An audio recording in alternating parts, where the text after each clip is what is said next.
সেলাই কাজে যদি আপনার আগ্রহ থাকে তাহলে এই বেসিক সেলাইগুলো আপনাকে জানতেই হবে। প্রথমেই কাঁথা সেলাই, যেটা জাতীয় সেলাই। তো প্রথমেই কাঁথা সেলাইটা আমি দেখিয়ে দিলাম, এটা তো আমরা সবাই পারি। এরপরে ব্যাক সেলাই বা ব্যাক স্টিচ। জাস্ট কাঁথা সেলাই দিয়ে আমরা পেছন দিকে এটা যতটুকু গ্যাপ থাকবে সেই গ্যাপটা পূরণ করে আবার সামনের দিকে অতটুকু গ্যাপ সামনে আগাবো। তো এইভাবে মূলত ব্যাক স্টিচ বা ব্যাক সেলাইগুলো দেওয়া হয়, খুব সহজ। এরপরে ব্যাক সেলাইটা দেওয়ার পরে আমরা এখানে নিয়েছি ডাল সেলাই।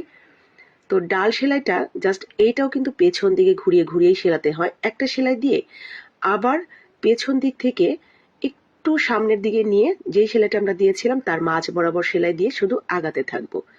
জাস্ট এইভাবে আমরা ডাল সেলাইটা দিয়ে নিতে পারবো। এগুলো আসলে কমন সেলাই, যেই সেলাইগুলো জানলে আপনি যে কোনো ধরনের সেলাই করে নিতে পারবেন। এরপরে চেন সেলাই, এটাও বলতে পারেন জাতীয় সেলাই।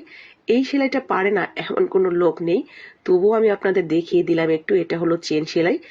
এই চেন সেলাইয়ের মধ্যেই কিন্তু বিভিন্ন প্রকার ভেদের সেলাই আছে, যদি একটা পারেন সবগুলোই পারবেন। এরপরে আছে ছেকল সেলাই, মানে যেগুলো ছেকলের মতো দেখতে হয়। এটা জাস্ট একটা প্যাঁচ দিয়ে নিয়ে সামান্য একটু দূরে থেকে আমরা সেলাইটা তুলে নেব, ছেকলের মতো হয়ে যাবে। এরপরে হলো আপনার নট স্টিচ বা গিট্টু সেলাই, যেটা সুতাটা যদি মোটা থাকে 3-4 আলের তাহলে একটা প্যাঁচ দিলেই কিন্তু গিট্টুটা অনেক বড় দেখায়। যদি এক তারের সুতা থাকে, মানে এক নরের সুতা থাকে, তাহলে প্যাঁচটা 2-3টা প্যাঁচ দিয়ে নেবেন, এতে করে গিট্টুটা অনেক বড় দেখা যাবে, মানে নটগুলো একটু বড় বড় উঁচু উঁচু হয়ে থাকবে, দেখতে সুন্দর লাগবে।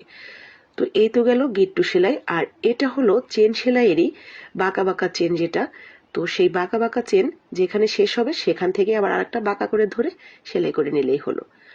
এটা হলো মাছ কাটা। তো মাছ কাটা সেলাইটাও খুব সহজ। দুই পাশে থেকে জাস্ট সুতাটা সুইয়ের মাঝখান দিয়ে, আপনার সুতার মাঝখান দিয়ে সুইটা উঠিয়ে নিলেই হয়ে গেল।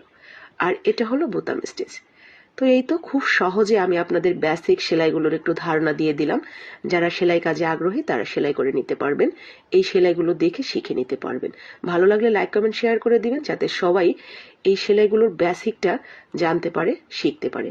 আসসালামু আলাইকুম।